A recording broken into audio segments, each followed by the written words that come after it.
And welcome back. Welcome back to Shut It. How you doing? How you doing? Let's get into it. We have some really great dumb news of the week for you. Are you ready? Valentine's edition. I popped the question with a tattoo. She had to pull down my pants to see it. That's the headline. New York Post, of course. Tats Amore. T-A-T-A-M-O-R-E. That's a good tagline there. I have to say, Tats Amore, very funny. Think marriage is a commitment. A UK barber recently proposed to his girlfriend with a giant marry me thigh tattoo, which required him to pop the question with his pants down. That's right. I had my trousers round my ankles when I proposed to her, Joe Murray, 33, told the news outlet of his potentially permanent proposal, which went down last month. The Derbyshire's native, he's from a native of Derbyshire. That sounds like a fake town. Anyway, he's a Derbyshire native. He had wanted to ask his girlfriend for 3 years, Sarah Graham, 36, for her hand in more memorable fashion than your typical proposal. Yeah, some people like hide a ring in a cupcake or write marry me in the sky with the airplane. But no, this guy, he tattooed it on his thigh. Let's read on. As the pair shared a love of tattoos. Oh, they love tattoos. They share a love of tattoos. The father of 3 thought it'd be fitting to pose the query in body art form. Murray said the stunt was inspired by videos he'd seen online. Okay, so there's a video of like, marry me, yes or no. That's a tattoo. I'm going to put that picture up. That looks ridiculous. Okay.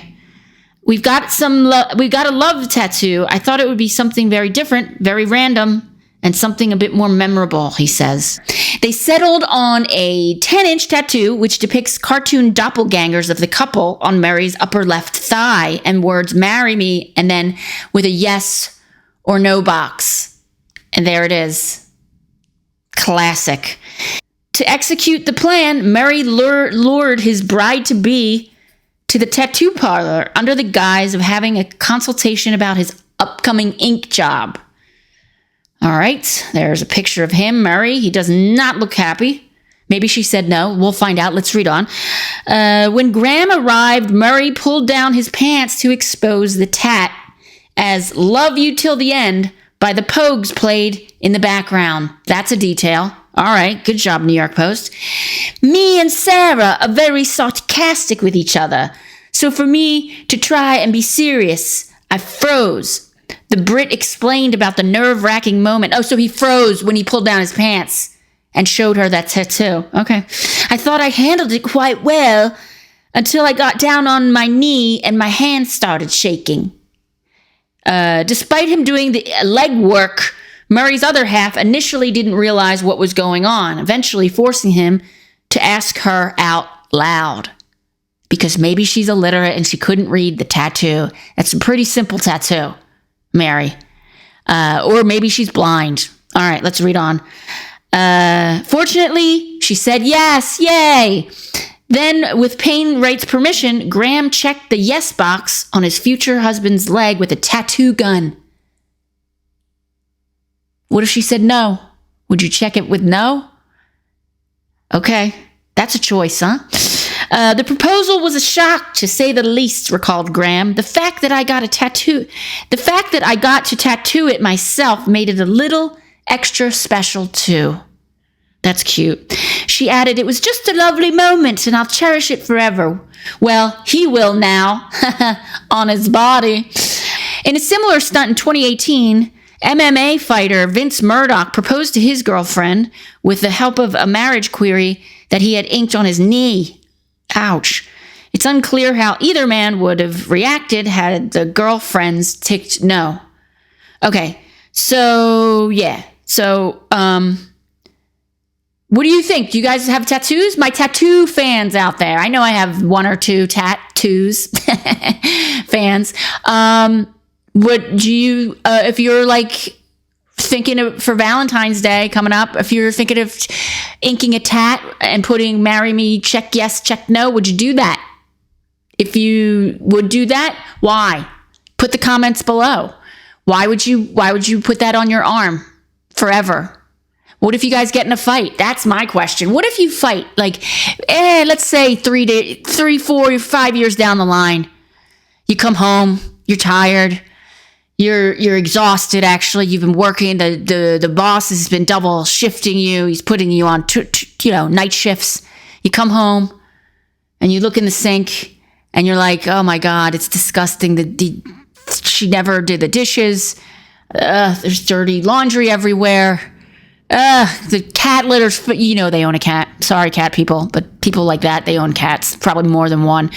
And then you're just like, I can't take this bitch anymore. And then you look down at your arm and you see the tick. Yes, marry me, with the little dumb stick figures that look like you. What are you going to do? What are you going to do? Regrets? You know what I mean? That to me is I would be careful. I would get a tattoo. You know what I would do? Here's what I would do. I would get a fake tattoo and then tell the partner, I'm going to get a real tattoo when we're at our 40th wedding anniversary. And then I'll ink. Then I know. It's for real. It's forever.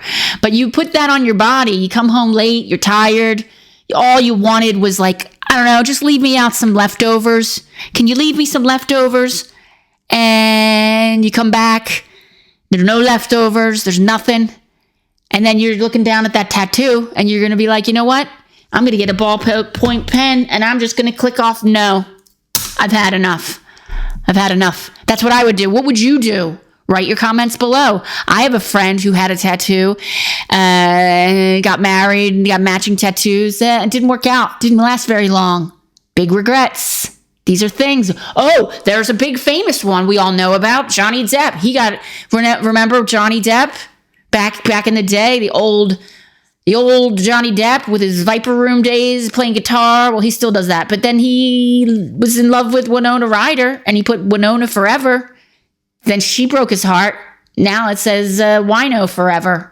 And then Amanda Heard broke his heart. So you know what I mean? It's like you got to weigh your choices. If you're Johnny Depp, you can pay for it to get it removed because you're Johnny Depp. Or you can make a fun pun out of it. I don't know. Tattoo is a choice. Like I said, I think I do a joke about this. I think I mentioned this in one of my previous shut-its. Like and subscribe if you like. I think I would get a tattoo in my 80s. Do you know what I mean? Like I would be hanging out with my crew, whoever's still surviving, and like my bingo bitches, I'll call them my bingo bitches, and I'll be like, hey, bingo bitches, let's all get tattoos. Let's go to Vegas this weekend, do a little bumps and get some tattoos. First off, I'm a clean, I don't do any illicit substances. I don't have any tattoos. And I always say this, the time to do all that kind of stuff is with your ride and die bingo bitches in your 80s. That's when you do the ketamine. That's when you do the ayahuasca. That's when you get the face tattoo in your 80s. Because why not? What is HR going to come down on you? No, you're retired. What are they gonna? Who's gonna complain? Most of your parents are definitely dead by the time you're 80. Okay, they're not gonna be like, oh my God, my daughter or my son disgraced the family with the tattoo. No, they're all dead. You might as well have some fun. Have some little loosey gooseys, and I don't even know what a loosey goosey is.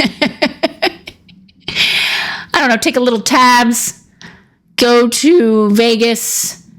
I don't know. Why do people go to Vegas? I wouldn't go to Vegas to get a tattoo. You know where I would go? I would go to Ibiza. Yeah, that's where I would get a tattoo. Because the best. That's like the best and brightest, all of Eastern and Western Europe and all of Asia. Everybody goes to Ibiza for the summer. That's what I would do. I would rent a house on the beach with all my bingo bitches. And I would like, let's all get tattoos. But I don't think in my 80s would get a face tattoo. I wouldn't. I would not.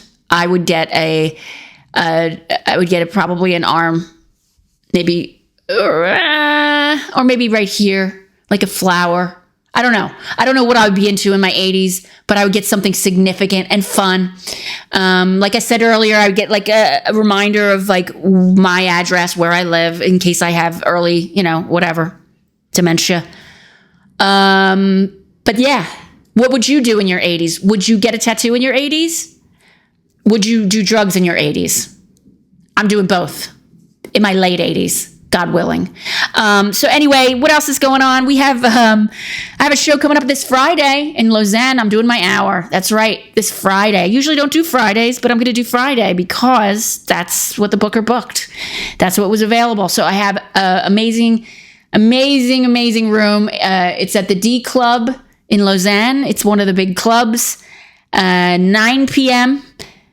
Go to my website, jenkirwin.com, for tickets. And then I have another show the following Thursday in Geneva. We have a big lineup on that one. Anyway, it's going to be fun. You should come. What else do we have here? Hold on. Okay, are you guys celebrating? I just wanted to ask you the question. Are you celebrating Valentine's Day? If you do, I would like to know what you do. I just wanted to... Sorry, I have to bring up this article. Okay, so now I have to read the comments, right, of this guy who got the tattoo. Will you marry me? Check box yes or no. So Charlie Calamare, nice name Charlie, says his future ex-wife must have loved this idea. And then Jim Lick McChafe says, what does he say? He says, is Dickie cheese actually ball yogurt? Okay, that doesn't make any sense. Jim Lick McAfee. What are you? I think he's in fourth grade. I can't believe he's allowed to make comments. All right. JC says, so who got down on their knees for the proposal? I don't get it. Charles Darwin says, pure class.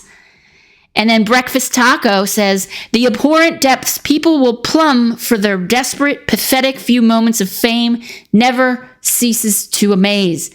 At least these two imbeciles appear to deserve one another. All right.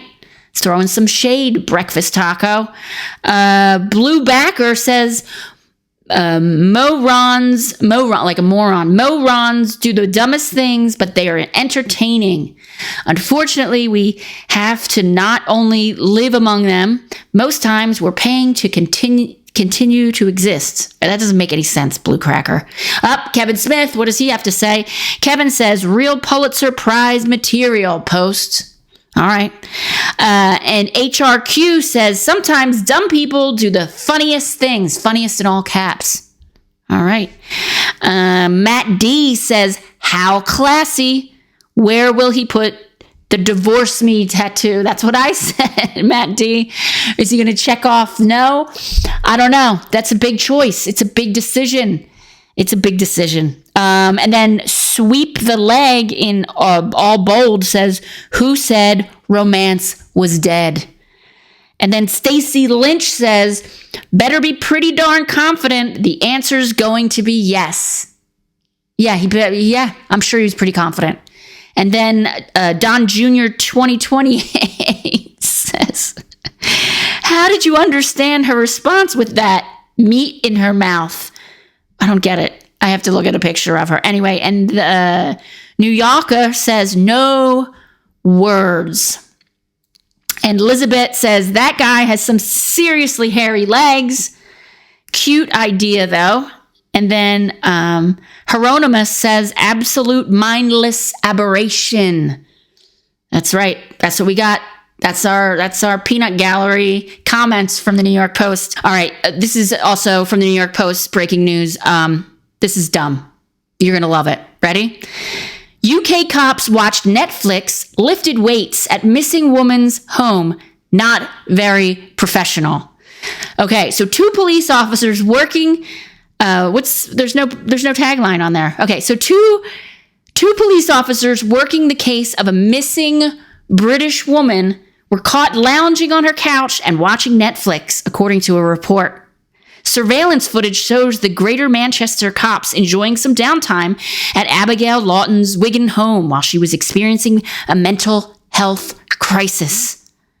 One of the officers was even seen using her dumbbell, set to get some reps in while his partner seemingly scrolled on his phone. You think they are there to help you, but they are doing that. It doesn't make any sense, Lawton told BBC. You expect police to be working hard and protecting people. It's not what you expect. Not very professional. The two officers were called to the 21-year-old's home January 3rd after concerns were raised about her welfare.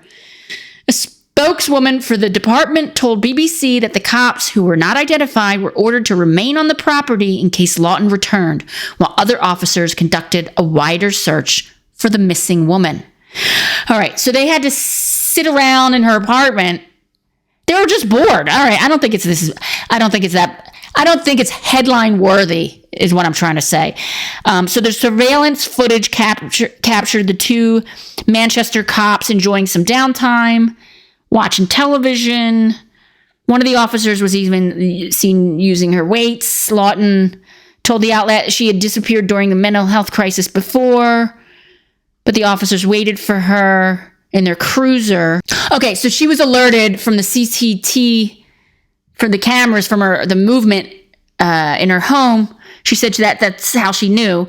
She has the CCTV app, and she could see the two men watching TV and using her personal property after they arrived at 10 p.m.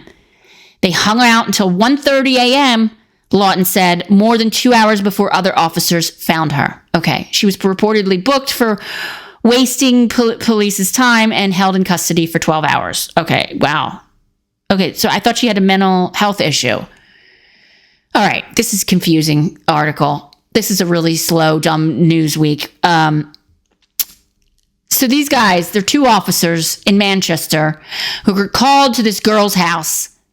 And they're like, wait here. We're going to go out on foot and look for her, but she might come back. So you guys have to wait here. It's 10 o'clock at night. They had to wait until 1:30 in the morning. I'd be watching Netflix as well. Okay. What are you going to do? Stare at fucking paint? Or stare at the wall? What are you going to do? Just like talk about, look at your, I don't know. What are you going to do? I'm going to watch television. Because you're going to fall asleep if you don't. And that's probably what they were doing. Let's read on. Lawton, disgusted by their behavior, filed an official complaint with the GMP, adding that officers' actions had caused her mental trauma and mistrust of the police. All right. A spokesperson for the department have told BBC that while it was understandable that publication of the CCTV images without explanation could undermine public trust and confidence, the two officers did not breach any law enforcement standards. They remained at the location primarily to safeguard the female should she return to the home addressed. And there's a picture of Lawton, who's disgusted. I'm disgusted by Lawton being disgusted. It's 3.5 hours just waiting around. I would watch Netflix as well. That's just me. Anyway, the officers have been spoken to and understand that whilst they're British, they're going to say whilst the television had been left on and dumbbells left out, they should have refrained from watching it or using them whilst they were deployed to the location. So they've been warned. Whilst they've been warned. The force's professional standards branch, however, said the pair should reflect on and learn from the complaint. Yeah, they should. They should just keep to themselves and watch the Netflix on their phone, not on the person's television. Or just listen to it with your earbuds. You can watch on your phone. She won't know. The CCTV can't pick that up.